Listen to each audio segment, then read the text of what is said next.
Auzubillahiminasyaitonirrajim. Bismillahirrahmanirrahim. Assalamualaikum warahmatullahi wabarakatuh. Alhamdulillahi wahda, wassalatu wassalamu ala rasulillah. Sahabat Ferry Channel rahimakumullah. Dijelaskan dalam kisah Nabi Adam alaihissalam, ada sebagian dari keturunan Nabi Adam yang terkenal mereka adalah orang-orang yang soleh. Siapa nama-nama mereka telah dijelaskan oleh Allah dalam surah Nuh.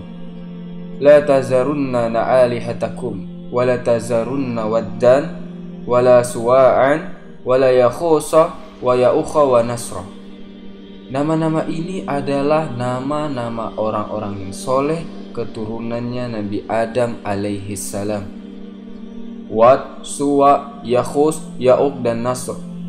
Mereka terkenal di zamannya orang para ahli ibadah dan yang paling menonjol di kalangan mereka semua. Jadi meninggallah mereka ini. Orang-orang soleh ini meninggal. Orang-orang pun sedih. Sebagaimana kita, kalau kita cinta sama seorang ustadz atau ulama atau syekh, terus ustadznya meninggal, kita pasti sedih. Guru kita sama, mereka juga sedih saat 5 orang keturunan Nabi Adam ini meninggal semuanya, meninggal dunia. Lalu datang setan. Kita lihat andilnya setan. Setan diberikan kemampuan oleh Allah Subhanahu wa ta'ala untuk menjelma sebagai manusia untuk menyesatkan kita. Dan di zaman itu, saat manusia hanya menyembah Allah, datanglah setan ini menggoda anak cucu Nabi Adam. Digoda yang bagaimana? Mereka mengatakan kepada generasi yang hidup pada waktu itu, "Hei, ini orang-orang yang meninggal ini adalah orang-orang yang soleh. Masa kalian mau melupakan mereka begitu saja? Harusnya kalian bikin patungnya, agar kalau kalian futur, iman kalian sedang turun, kalian lihat patungnya orang-orang soleh ini, kalian ingat kembali. Lalu kalian kembali melakukan ketaatan kepada Allah Subhanahu wa ta'ala. Kalian semangat lagi melakukan ibadah kepada Allah Subhanahu wa ta'ala." Oh iya, benar. Masuk akal. Masukan yang sangat cemerlang. Akhirnya dibikin patunglah oleh mereka. Dibikin patungnya masing-masing. Dan ditaruh sama mereka di majelisnya mereka sehari-hari. Jadi saat orang yang mulai futur datang ke majelis mereka untuk melihat patung orang soleh yang mereka buat, dan di situ semangat lagi mereka beribadah. Awalnya baik, semua dimulai dari yang baik-baik, bukan langsung melenceng, tidak. Mulai dari yang baik-baik dulu. Dan meninggal generasi tersebut, habis, dan datanglah generasi anaknya. Terus setan datang lagi kepada generasi anak-anak mereka. "Hei, kenapa kalian? Kok tidak datang ke sini? Kalian hormati dong ini. Ini orang-orang soleh. Jangan cuma dianggap patung." "Oh iya," kata mereka. Datanglah mereka. Setiap lewat depan majelis tersebut, mereka pamitan sama patung itu dulu. Terus demikian, mereka lakukan itu. Hargai, ini orang-orang soleh. Jangan cuma dianggap patung. Terus meninggal generasi ini. Datang generasi yang selanjutnya. Baru sama setan disuruh minta-minta sama patung-patung itu. Kata setan, "Fulan dulu orang soleh, banyak anaknya. Kalau mau punya anak, minta sama patung ini, pasti dikabulkan punya anak. Tidak punya harta, minta harta sama patung ini, dulu banyak hartanya. Terus minta ini, minta itu sama patung ini, pasti dikabulkan." Mulai mereka beribadah kepada selain Allah Subhanahu wa ta'ala.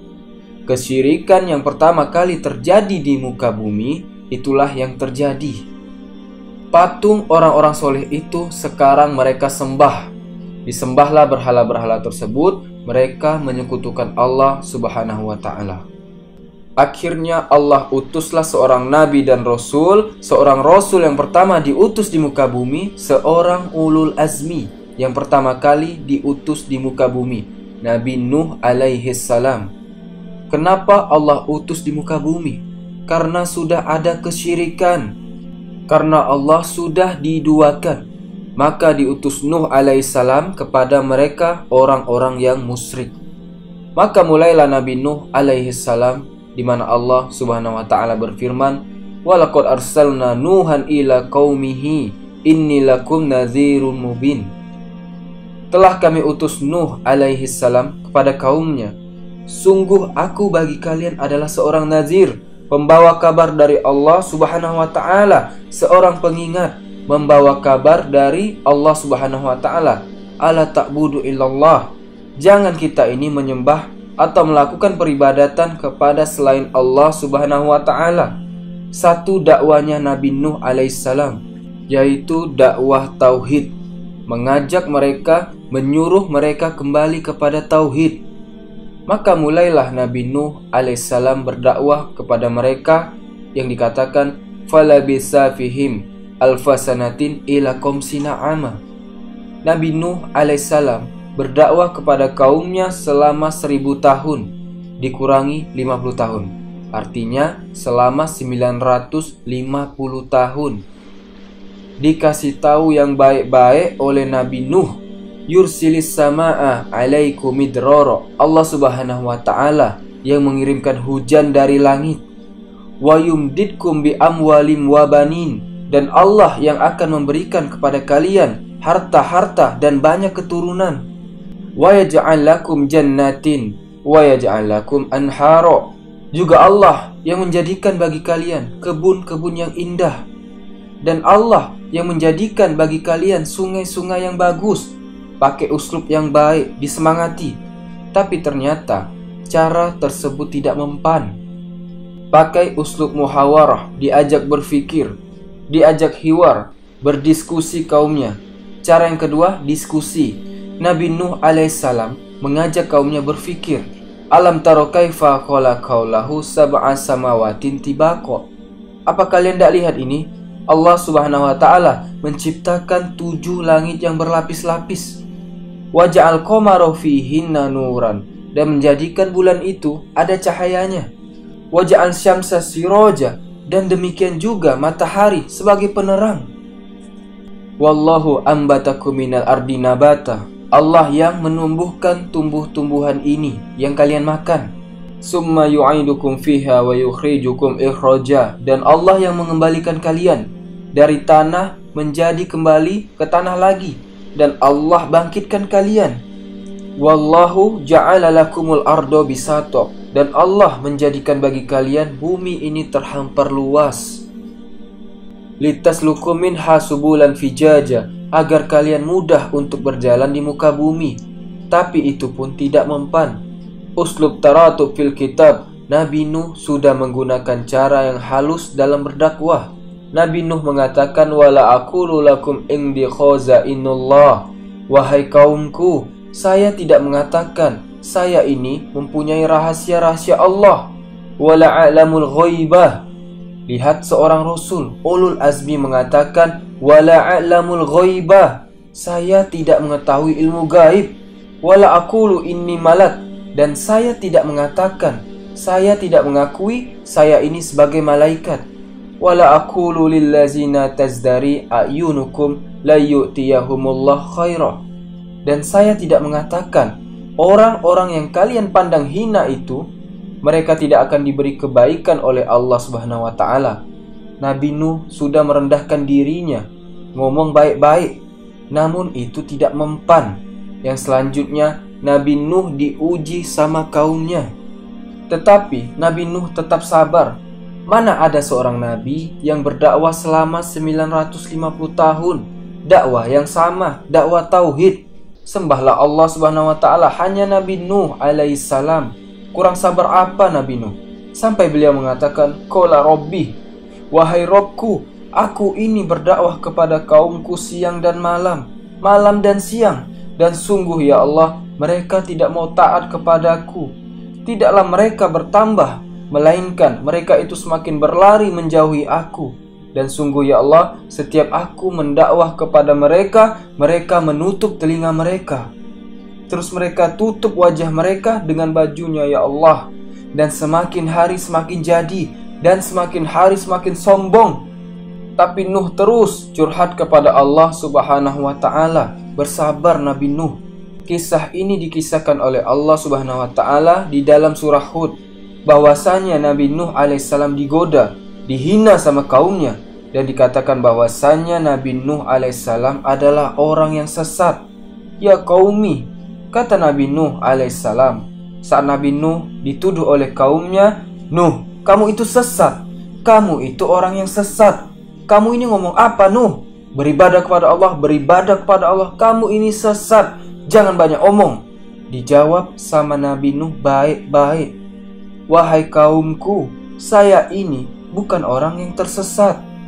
Saya ini Rasul, dikirim sama Allah Subhanahu wa taala untuk kalian. Dan kaumnya mengatakan kepada Nabi Nuh alaihissalam, wahai Nuh, kita ini melihat kamu itu orang biasa-biasa sama seperti kita. Dan wahai Nuh, orang-orang yang mengikuti kamu itu adalah orang-orang yang lemah di antara kami, orang-orang miskin. Dan diriwayatkan setiap satu generasi bapaknya meninggal dunia, bapaknya ini berwasiat kepada anaknya, bukan wasiat harta, tapi mewasiatkan jangan kalian beriman sama orang itu, Nuh alaihissalam. Itu pesan bapaknya kepada anaknya sampai titik itu, subhanallah. Dan juga mereka mengatakan, hei Nuh, kami tidak pernah mendengar ini dari bapak-bapak kita yang dulu-dulu. Kamu ini mendatangkan sesuatu yang baru. Mereka mengatakan Nabi Nuh adalah pembohong, Nabi Nuh adalah sesat. Dan juga mereka mengatakan Nabi Nuh mengada-ngada, membawa sesuatu yang tidak pernah ada. Tapi Nabi Nuh tidak pernah putus asa. Yang mana diberitahu atau diriwayatkan bahwasannya pengikutnya Nabi Nuh alaihissalam tercatat hanya 40-80 orang saja. Sampai titik itu Nabi Nuh alaihissalam bersabar dalam berdakwah tauhid. Ini jumlahnya cuman 80 orang. Bahkan ada yang bilang cuman 40 orang. Wa ya qaumi, Nabi Nuh ngomong baik-baik sama kaumnya, sampai kaumnya bilang kepada Nabi Nuh alaihissalam, qalu ya Nuh, wahai Nuh, qad jadaltana, engkau ini kok mokong, suka berdebat. Kita ndak mau ya sudah ndak mau, jangan banyak omong. Fa aksarta jidalana, dan terlalu banyak, terlalu sering engkau ini berdebat dengan kita. Terus engkau ini jidal, ngomong dakwah terus, dakwah tauhid terus, terlalu sering engkau mengatakan ini wahai Nuh kepada kita. Sudah, ndak usah banyak omong. Fa'atina bima ta'iduna, datangkan yang kau ancamkan kepada kami. Maksudnya adalah datangkan azab. Nabi Nuh sudah mengingatkan, inni akhafu alaikum azaba yaumin alim, sungguh aku takut akan datang kelak azab kepada kalian, azab yang sangat pedih. Jadi Nuh, sekarang dah usah banyak omong. Kalau engkau mau datangi azab, datangi sekarang. Biar selesai sudah semua. Buktikan kalau kamu itu nabi. Qala, dijawab sama Nabi Nuh, innama ya'tikum bihillahu insya. Yang bisa mendatangkan azab itu Allah. Terserah Allah, bukan saya yang mau datangin azab, kata Nabi Nuh alaihissalam. Wala yanfa'ukum nushiya in aratu an ansaha lakum in kanallahu yuridu ayyukhwiyakum. Kata Nabi Nuh, dan tidak ada manfaatnya nasihatku, meskipun aku terus ingin menasihati kalian. Tapi tidak akan ada manfaatnya kalau Allah inginkan kalian itu tersesat. Sebelum Allah Subhanahu wa taala menyuruh Nabi Nuh alaihissalam berhenti berdakwah, Nabi Nuh itu berdoa kepada Allah Subhanahu wa taala, yang mana doanya itu dituliskan oleh Allah Subhanahu wa taala atau disebutkan oleh Allah di dalam Al-Qur'an. Dalam surah Asy-Syu'ara ayat 112. Qala rabbi inna qaumi kazzabun. Ya Allah, sungguh kaumku tidak mau beriman kepadaku. Fafta baini wa bainahum fathawa najini wa ma ma'iyya minal mu'minin. Maka kasih saya jalan keluar ya Allah dari mereka-mereka yang tidak mau beriman ini, dan selamatkan aku dan orang-orang yang beriman bersamaku. Maka Nabi Nuh berdoa kepada Allah, ya Allah ani makhlum, ya Allah saya ini kalah sama kaumku ya Allah. Maksudnya kaumku tidak ada yang mau beriman. Fantasir, tolong tenangkanlah aku, bantu ya Allah. Sampai sini dakwanya Nabi Nuh alaihissalam. 950 tahun selesai, titik. Allah turunkan wahyu. Di stop sama Allah Subhanahu wa taala dari langit, berhenti engkau dakwah wahai Nuh, selesai sudah. Tutup buku dakwahnya, ditutup. Allah Subhanahu wa taala berfirman, wa uhiya ila nuhin annahu lan yu'mina min qaumika illa man qad aman fala tabta'is bima kanu yaf'alun. Wahai Nuh, sungguh tidak akan ada lagi dari kaummu yang beriman kecuali yang sudah beriman. Dan jangan kau hiraukan lagi apa yang mereka perbuat. Sudah, biar. Mau jungkir balik, mau syirik, mau zina, mau apa, biar. Selesai sudah. Sekarang wahai Nuh, wasna'il fulka bi'ayunina wa wahyina. Bikinlah bahtera dengan bantuanku, kata Allah, dengan wahyuku. Dikatakan oleh para ahli tafsir, Allah mengutus malaikat untuk membantu Nabi Nuh bikin bahtera. Kalau kita baca sejarahnya dalam kitab Al-Bidayah wa Nihayah karya Ibnu Katsir rahimahullah, dikatakan Nabi Nuh itu butuh waktu 40 sampai 80 tahun untuk bikin atau nanam pohon. Pohonnya ditanam sampai besar, setelah itu baru ditebang dan baru mulai dia siapkan kayu untuk bikin bahtera. Tatkala Nabi Nuh pun bikin bahtera, wa kullama marra alaihi mala'um min qaumihi sakhiru min. Setiap ada kaumnya yang lihat Nabi Nuh bikin bahtera, sakhiru minhu, dihina, diolok-olok. Ini yang dulu ngaku jadi nabi, sekarang jadi tukang kayu. Ada yang bilang Nabi Nuh bikin bahtera di atas bukit. Terus lewat lagi kaumnya, lihat ini orang bodoh, bikin bahtera kok di atas gunung. Bikin bahtera itu sana di pinggir pantai. Syukur kami ini dari dulu tidak beriman terhadapmu Nuh. Kau ini sakit. Lihatlah caranya Allah Subhanahu wa ta'ala menutup hatinya seseorang. Kalau orang yang punya akal sehat pasti berpikir, bener ndak nih Nuh? Kok ngeri begini? Sakhiru minhu, dihina Nabi Nuh. Nabi Nuh hanya tersenyum, lalu mengatakan, intaskhoru minna fa inna naskhoru minkum kama taskurun. Silahkan sekuatnya kalian menghina, fa inna naskhoru minkum kama taskurun. Kami bisa menghina seperti yang kalian hina, yang kalian hinakan kepada kami. Fasaufa ta'lamun, dan kalian akan tahu, kata Nabi Nuh, mayatihi azabu yukhzi, siapa yang akan dihinakan oleh Allah dengan azab, wa yahilu alaihi azabum mukim, dan siapa yang akan dihabiskan oleh Allah Subhanahu wa ta'ala dengan azab yang sesungguhnya. Tatkala sudah jadi kapalnya Nabi Nuh, bahteranya sudah siap, Nabi Nuh alaihissalam diperintahkan oleh Allah. Allah Subhanahu wa ta'ala berfirman, hatta iza ja'a amruna, sampai saat datang perkara kami, kata Allah Subhanahu wa ta'ala. Ini bukanlah perkara main-main, teman-teman. Wa farotan nur, dikatakan oleh para ahli tafsir, tanur yang dimaksud di sini adalah semua lubang yang ada di muka bumi, sumur, mata air, tanur yang digali buat masak, semuanya termasuk di ayat ini. Warofatan nur, lubang-lubang itu pun sudah mulai keluar air.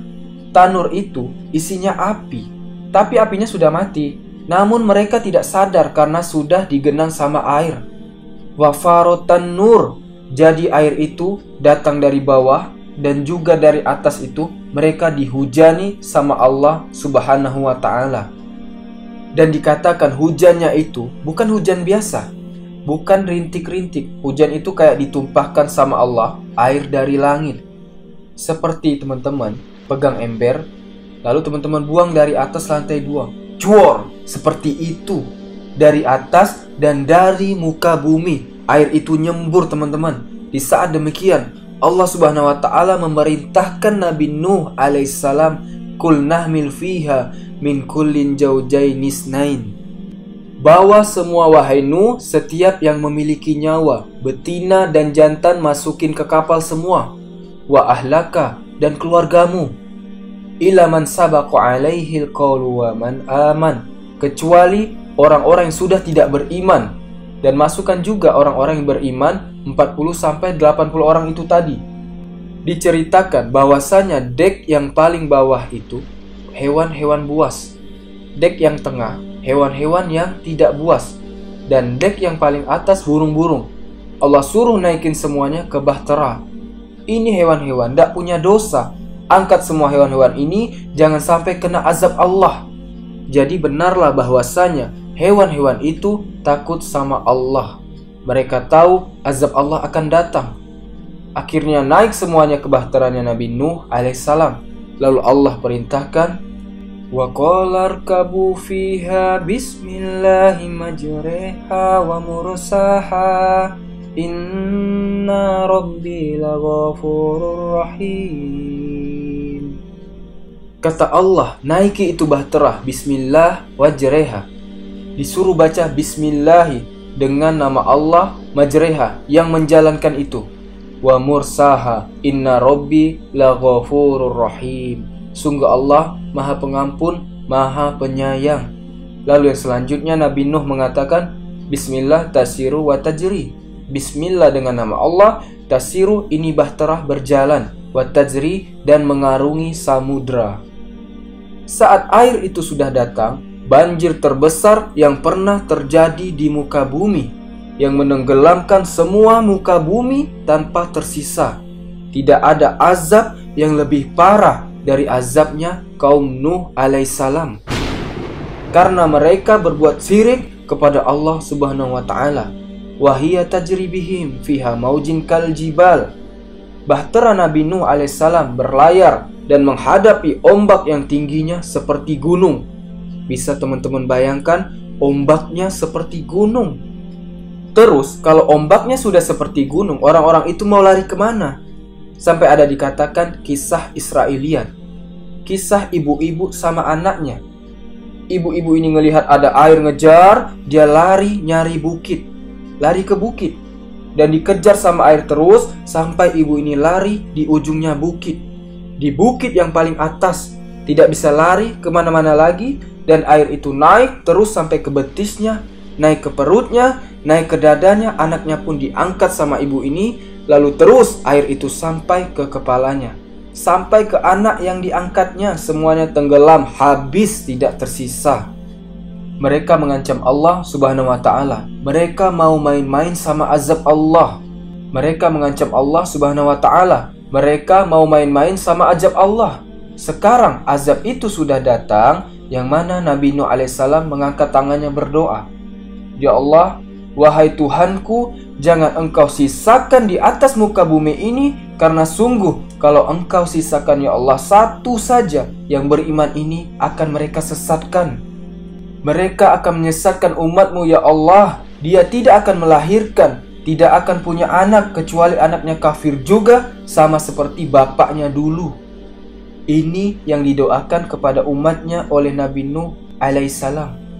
Habisi semuanya ya Allah. Nabi Nuh sudah tidak kuat kepada kaumnya. Tatkala kapalnya Nabi Nuh alaihissalam mulai diombang-ambing sama ombak, Nabi Nuh pun melihat anaknya. Wa nada Nuhun ibnah. Nabi Nuh memanggil anaknya. Wa kana fi majili, waktu itu dalam satu posisi. Ya bunayyarka ma'ana, wahai anakku, ayo ikut naik ke kapal. Wala takum ma'al kafirin, jangan kau ikut sama orang-orang kafir. Ini engkau sudah lihat azab sudah datang. Kita lihat anak yang durhaka sama bapaknya, durhaka sama orang tuanya, durhaka kepada Allah, tidak mau bertauhid, dan telah ditutup hatinya sama Allah subhanahu wa ta'ala. Jawab anaknya, qala sa'awi ila jabali yasimuni minal ma. Aku akan berenang ke gunung yang akan menyelamatkan aku dari air. Saya akan berenang ke tepian mencari bantuan, mencari keselamatan yang menyelamatkanku dari air. Qala la asimal yawma min amrillahi ila marrahim. Kata Nabi Nuh, hari ini tidak ada keselamatan. Semuanya akan ditenggelamkan kecuali orang yang dirahmati oleh Allah subhanahu wa ta'ala. Lagi ngobrol sama anaknya yang terombang-ambing, wahala bainahumal mauju. Datang ombak, digulung anaknya sama ombak, habis. Bapaknya melihat, fakana minal mughraqin. maka anaknya menjadi dari orang-orang yang digulung oleh ombak, tenggelam. Maka teman-teman, habislah semua mereka para kaum musyrikin. Yang tersisa hanya mereka yang ikut bahtera Nabi Nuh alaihissalam, yang mana dikatakan istrinya sendiri juga tidak mau ikut ke bahtera. Dan yang mana dijelaskan Nabi Nuh alaihissalam itu berdoa kepada Allah subhanahu wa ta'ala, qala rabbi innabni min ahli, ya Allah, anakku itu adalah keluargaku ya Allah. Maksudnya anaknya yang tenggelam tadi digulung ombak. Wa inna wa'dakal haq, dan sungguh janjimu itu benar ya Allah. Maksudnya Nabi Nuh tadi Allah itu bilang mau menyelamatkan keluarganya, bawa keluarganya ke kapal, disuruh bawa keluarganya ke bahtera sama Allah. Tapi kenapa ya Allah anakku ditenggelamkan? Dijawab langsung oleh Allah subhanahu wa ta'ala, qala ya Nuh, wahai Nuh, innahu laisa min ahlik, sungguh dia bukan keluargamu. Karena ketika orang itu menjadi kafir, maka itu sudah bukan keluarga lagi di dalam Islam. Innahu amalun ghairu sholih, sungguh permintaanmu ini wahai Nuh itu bukan amal yang soleh, bukan hal yang baik. Fala tas'alni ma laysa laka bihi ilm, jangan sekali-kali engkau meminta kepadaku apa yang kau tidak punya ilmunya. Inni a'izuka an takuna minal jahilin. Langsung Nabi Nuh berdoa kepada Allah subhanahu wa ta'ala, meminta maaf atas kesalahan, atas teguran Allah subhanahu wa ta'ala. Maka setelah selesai semuanya dan banjirnya mulai turun, kapalnya Nabi Nuh wastawat alal judi, bertengger di Judi. Judi itu ada yang mengatakan itu gunung, ada yang bilang bukit dan lain sebagainya, Allahu alam. Turunlah Nabi Nuh alaihissalam, dibawa itu semua hewan-hewan semua turun lagi dan hidup lagi. Yang mana kaum Nabi Nuh alaihissalam yang selamat, mereka tidak punya keturunan. Yang punya keturunan hanya anak-anaknya Nabi Nuh saja. Dan kami jadikan, kata Allah subhanahu wa ta'ala, anak-anaknya Nabi Nuh saja yang tersisa. Maksudnya yang punya keturunan sampai sekarang. Yang beriman ini tidak punya keturunan, berhenti keturunannya. Yang terus keturunannya itu ya Nabi Nuh alaihissalam dan anak-anaknya Nabi Nuh saja yang tersisa. Makanya ini dikatakan oleh para ulama adalah sesuatu yang spesial dari Nabi Nuh alaihissalam. Tilka min amba'il raibi nuhyiha ilaih. Kata Allah subhanahu wa ta'ala, ini adalah dari kisah-kisah yang gaib yang kami wahyukan kepada kamu Muhammad, yang mana ini tidak diketahui oleh kamu dan oleh kaummu sebelumnya. Maka teman-teman, selesailah kisah Nuh alaihissalam. Dan selanjutnya setelah ini kami akan mengkisahkan kisah Nabi Hud alaihissalam dan kaumnya yang Allah binasakan juga. Subhanakallahumma wa bihamdika asyhadu an la ilaha illa anta astaghfiruka wa atubu ilaih. Wallahu ta'ala a'lam. Assalamualaikum warahmatullahi wabarakatuh.